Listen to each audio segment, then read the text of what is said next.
Talking about marriage, Ezinne had 5 kids, and when she lost her to look left or right for another husband, she was steadfast. I even the Biaroka Bishop Karanambe Denwa Eweru Kwe Fado Duatata Kweri Bebo Yukurayu Uzioma Oshere So to Ihe Kana Yona Kadi Weno Kambiri n'ụlọ nke dị weno ọbụ ihe ya n'azụ ihe ya n'ihu n'ihe gbasara nnukwu ji ọzọ o dediketiri onwe ya to Chineke ọ heyara onwe ya n'aka Chineke wee through the Roman Catholic Church. Ọ bụkwa udiri church nke a na-eje kịta, not through the Roman Catholic Church. Ezinne na-ehe ya n'azụ. Ihe niile ọ na-eme bụ ka ya biri n'ụlọ nke dị wenu na mbọsị ndụ ya niile.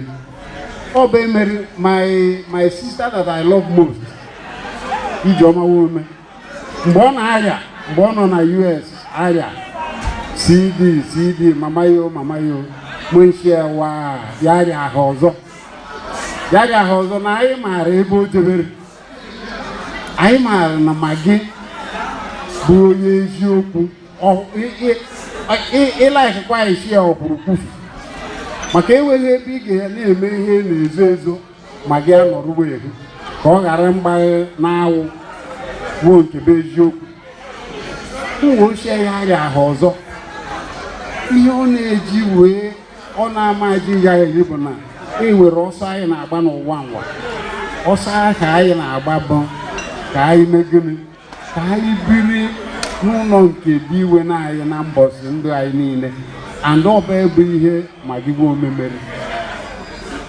Nwomeh at the age of 23 years ọba ebe mgbe o dediketiri onwe ya ụmụaka na-ese ahụ nwere prof, doctor never had a prof magiene ya n'azụ o mekiri sure ihe ọ na-eke mbụ gana nwoke were ọpashi because mụ na ya na-agbawe a special relationship, and that relationship abụghị anything all on the training of these children. Magi was steadfast unehe ya n'azụ until ụmụaka niile wee megana wee bụrụ ihe Chineke si ha ga-abụ. And Magi ejighị okwu ihe gbasara ụka ya egwu egwu. Ọkwa na ịbụ onye Catholic ịma na ịkajewe hụkwa ụka ebe Magi nọ, ịbụ hụkwa onye Catholic okpuru ọha na-ewere mgbe ọ na-ekwu okwu ọ hụrụ na ewere ihe bịara ime mụ na Magi ejide maka na ewere onye disaidịrị ya ga-eje bee akwụkwọ n'ụlọ ụka ọzọ na-abụghị nke Catholic. Magi nshi na ọkpa ya ataghiwe and ka o jikwa bụ ka o ji megide bụ ka o ji mee ya na ọkpa ya ataghiwe. Mana anyịwa ewere ka anyị ji nee ya n'ugwu nee ya na-agbọchi na anyị ga-eje maka na ejimana ụba gị na-ewere mgbe Sego nwanne ya nwoke nọkọtara chi ya na-azọ ODU president abịafụtagbuo shi ka akwụkwọ ya na Andrew Nkwonta late, may their soul rest in peace. Abịakwuru n'azụ enweghị onye kwụrụ Sego n'azụ. Ejimana ụba gị nọkọta shi na ashị onye nwe owenekwa ekere mmadụ oje kwuru Sego n'azụ a na-achị ejimana na ọ bụkwa ya waba anyị kwuru ọchị onye ọmụ tọrọ gabakwa agha ekwu na ihe na-achọ bụ ka achị onye nwe owenekwa ekere mmadụ. Magi Nwomeh agwara m my sister share ya ahụ ọzọ maka na Magi mere gịnị Magi nọ n'eluigwe maka na Chineke jekọ mme purify ya n'ụwa nwa before ọ kpọrọ ya. Magi enweghị ekwe n'ebe ihe Magi na-eme ka o were zụọ ụmụaka. O jebere everything he na-ekwu about community medicine, community health. Enweghị school ọ na-eje, enweghị ihe ọ na-eme. Then abịazụ na ndị ha n'ụzọ nke eziokwu. Magi standard firm n'ụzọ nke eziokwu. Ihe na-esere ya na mmadụ bụ na ịbịakwa ime magomago ọ fụta gbaa ya na-awụ gam shigo na-ekwu na akpa ya ka ọ ji bụ and gaa ihu ebe ọzọ gwa ha nke bụ eziokwu. So today ihe anyị na-eme bụ gịnị anyị na-amaga anyị na-ewe ọgwụ at the age of 23. Most of our young ladies here learn a lesson from what Magi Nwomeh did. Look at his family, look at his children. All that steadfastness, today they were Professor Nwomeh. Today they were Eddie Nwomeh, where Dan Nwomeh, where Dr. Ijeoma. We were Ijeoma na mbiya na anyị na-ekwu anachi no ye bụ Ijeoma Nwomeh. No ye bushitere Ijeoma Nwomeh. Anyị na-achị sida na anyị wekwara ogwu Ijeoma Nwomeh. Ịdị na-achị anyị wa na ọwụye ya bụ Ijeoma Nwomeh. Mmadụ nshi ebe o shifụtachi ya na-achọ Ijeoma Nwomeh. Anyị shi ene Ijeoma Nwomeh nke ọ na-achọ. O shi na Ijeoma Nwomeh bụ ya na-achọ.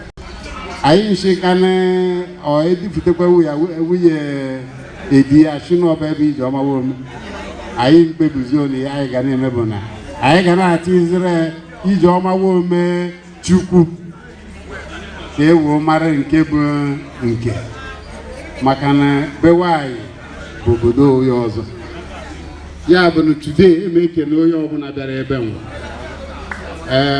Mụ na onwe m hafụrụ ihe niile m na-eme na Lagos for the of this special woman maka na amaara m ije m na ya n'ebe ụmụaka nwa nọ.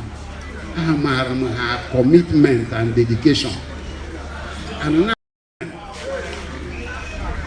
be dedicated in ihe ya na-azụ n'ebe ụmụaka nọ. Ekweghị onye ọbụla confuse oge n'ebe ụmụaka nọ.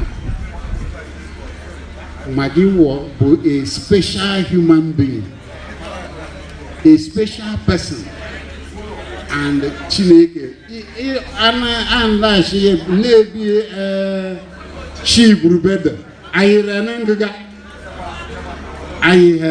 because onye na-ajụkwa shi Chukwu ọgọziri Magi na-ene ya ụmụ ya ahụ na-ele ha ya n'azụ wee kwu ndị n'ebe ha nọ. Ya bụ na anyị na-asị Chineke onye ji ike niile na mbọ niile ahụ ọ gbara ka ya biri n'ụlọ nke dị iwe na mbọsị ndụ ya niile ka ọ narị mkpụrụ obi ya na ndokwa gbaghara njọ ya niile and ka ọ bụrụ ya anyị niile ga-ahụ mgbe anyị ncha niile ga-anọ n'eluigwe wee na-ekele Chineke na-ekwere ekwe n'aha Jizọs Kraịst onye nwe anyị. Amen. An applause, ladies and gentlemen. That has been The High Chief Engineer CDC One Nation. Nwomeh, and I think that